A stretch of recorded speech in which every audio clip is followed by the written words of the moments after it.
Hero Honda 90s के समय से लेकर आज तक यह नाम हर किसी के जुबान पर छाया रहता है, क्योंकि हीरो और होंडा के कोलैबोरेशन से बनी यह कंपनी दुनिया में सबसे अच्छी टू व्हीलर व्हीकल्स बनाती थी। लेकिन कंपनी प्रॉफिटेबल होने के बाद भी अलग क्यों हुई और कैसे होंडा ने भारत की कंपनी हीरो के पीठ में छुरा घोंपा, आज के इस वीडियो में हम सब कुछ जानने वाले हैं। असल में हीरो एक साइकिल बनाने वाली कंपनी थी जिसकी नींव बृजमोहन लाल मुंजाल ने 1956 में रखी थी और 1975 तक आते आते ये भारत की सबसे बड़ी साइकिल बनाने वाली कंपनी बन गई।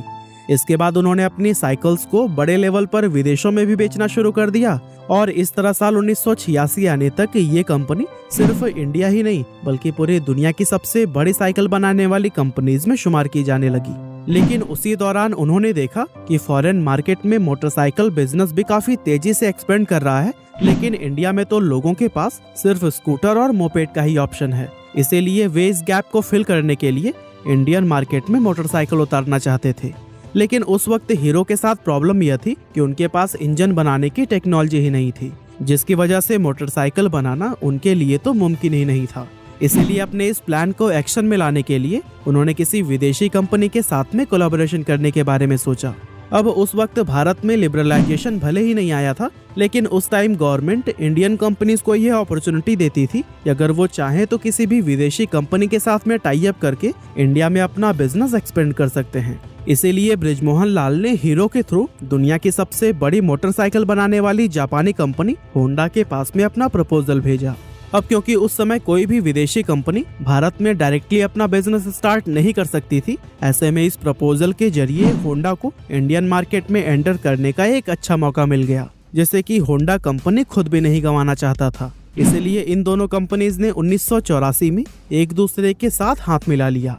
हीरो और होंडा के बीच उस टाइम ये एग्रीमेंट हुआ था कि हीरो बाइक्स के लिए बॉडी बनाएगा और होंडा उसके लिए इंजन सप्लाई करेगा। इसके अलावा उन्होंने एक एनओसी भी साइन की थी जिसके अकॉर्डिंग दोनों कंपनीज फ्यूचर में कभी भी एक दूसरे के मुकाबले में अपना कोई प्रोडक्ट लॉन्च नहीं करेंगे। और दोस्तों, दोनों ही कंपनीज इन कंडीशंस से सेटिस्फाइड थी, जिसके बाद से ये डील फाइनल हो गई और यहीं से हीरो होंडा की शुरुआत हुई।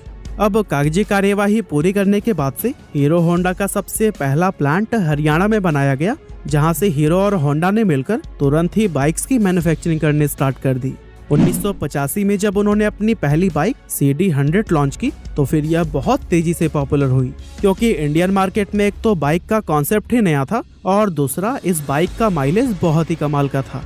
इसके अलावा उन्होंने अपनी बाइक को उस प्राइस सेगमेंट में लॉन्च किया था जो कि हर मिडिल क्लास फैमिली के लिए अफोर्डेबल हुआ करता था। साथ ही उन्होंने अपना मार्केट कैंपेन भी बहुत ही प्रभावी तरीके से तैयार किया था, जहां इनकी टैगलाइन थी fill it, shut it, forget it, यानी कि इसमें पेट्रोल फिल करके भूल जाइए। इस टैगलाइन का भी लोगों पर काफी ज्यादा असर हुआ और लोग इस बाइक के दीवाने हो गए थे, क्योंकि उन्हें स्कूटर वाला माइलेज अब बाइक में मिल रहा था। लेकिन उसी दौरान जापानी करेंसी में उछाल आ गया, जिसकी वजह से जितने भी स्पेयर पार्ट्स जापान से आते थे वो काफी ज्यादा महंगे होने लगे और हीरो होंडा को अपनी बाइक्स अफोर्डेबल बनाने में काफी दिक्कतें आने लगी। असल में यहाँ प्रॉब्लम यह भी थी कि उस वक्त हीरो होंडा के कई सारे कॉम्पिटिटर्स इंडियन मार्केट में आ चुके थे, जैसे सुजुकी, यामाहा, बजाज और टीवीएस। लेकिन ये सारे ब्रांड सिर्फ शहरी इलाकों में रहने वाले वेल्दी कस्टमर्स पर ही फोकस करते थे। लेकिन वहीं अगर हीरो होंडा को देखा जाए तो उनका मेन फोकस इंडिया के मिडिल और लोअर मिडिल क्लास कस्टमर पर था, जो कि एक अफोर्डेबल सोल्यूशन चाहते थे।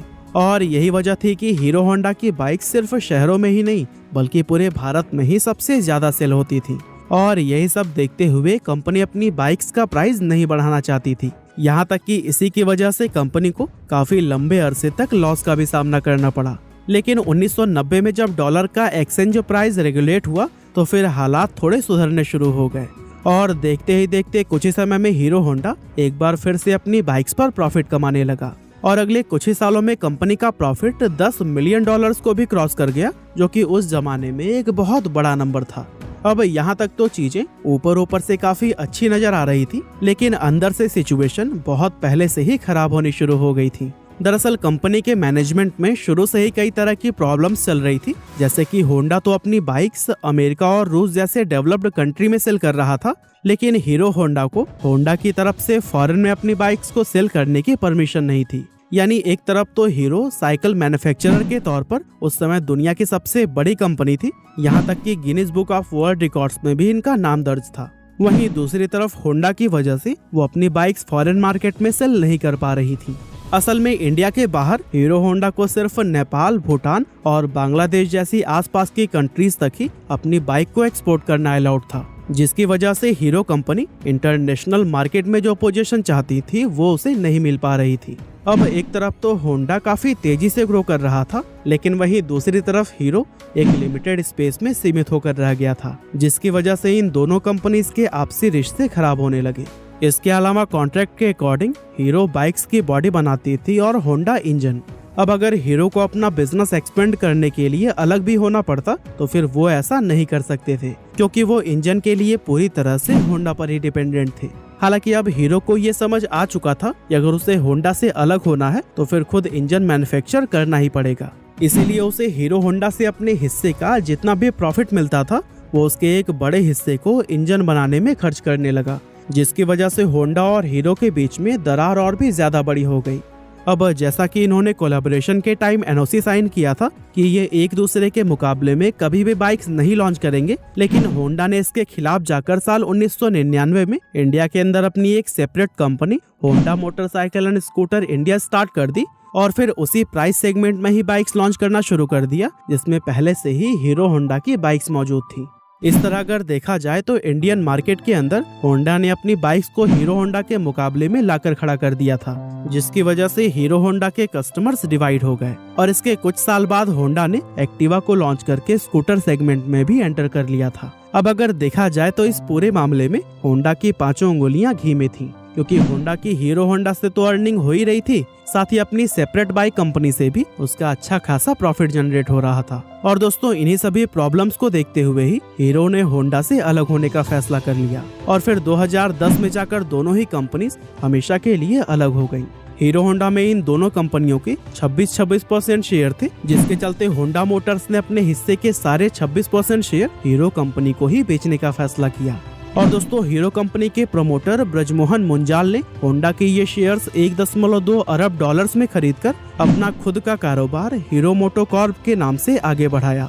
अब जब ये दोनों कंपनीज अलग हुई थी तब ज्यादातर लोगों ने ये कहा था कि होंडा के बिना हीरो मार्केट में कभी भी सरवाइव नहीं कर पाएगी, लेकिन अगर आज की बात करें तो इस समय हीरो मोटोकॉर्प को दुनिया की सबसे बड़ी मोटरसाइकिल बनाने वाली कंपनियों में शुमार किया जाता है। बाकी आज की हमारी इस वीडियो में बस इतना ही था। ये वीडियो आपको कैसी लगी हमें कमेंट करके जरूर बताइएगा। आपका बहुमूल्य समय देने के लिए बहुत बहुत धन्यवाद।